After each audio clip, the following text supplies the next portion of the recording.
34வது வசனம் சொல்கிறது, பாழாக்கப்பட்டது, no use அப்படின்னு நினைக்கப்பட்ட அது அதற்கு பதிலாக பயிரிடப்படும்.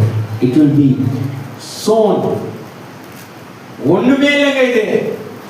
ஒருவேளை திருமணமாகி குழந்தை இல்லாதவங்கள உங்களுக்கு தெரிந்தவங்களுடைய வாழ்க்கையில மலடி அப்படின்னு நினைக்கலாம், அது திரும்ப உயிர்ப்பிக்கும். நான் விசுவாசிக்கிறேன், இத்தனை வருஷமா ரட்சிக்கப்பட்டும் சபைக்கு வந்தோம், ஆவிக்குரிய வாழ்க்கையில மலட்டு தன்மையோடு இருக்கிற காரியத்தில் ஆண்டவர் சொல்லுகிறார், உங்களை கொண்டு அநேக பிள்ளைகளை பெற்றெடுக்க, ஆத்துமாக்களை சுதந்தரிக்க நீங்க ஒவ்வொருவரும் ஒரு காரணமா இருக்க போறீங்க. எத்தனை பேர் விசுவாசிக்கிறீங்க? You are going to be a reason for someone. இந்த பகுதியில் இருக்கிற பலருக்கு நீங்க ஒரு காரணமா இருக்க போறீங்க.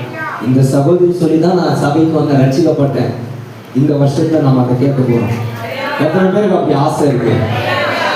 இவங்க சொல்லிதான் இந்த கடைக்கு போனேன், நோ யூஸ், அதனால ஏசப்பா ஓ இவங்க அவங்களுக்கு நல்ல ஆதாயத்தை கொடுத்துட்டாங்க. 1000 ரூபாய் இருக்க புடையை என்ன பண்ணிட்டாங்க, 500 ரூபாய்க்கு வாங்குற கடையை சொல்லிட்டாங்க, அவங்களுக்கு ஃபர்ஸ்ட் பிளேஸ் பரலோகத்துல கொடுப்பாரா?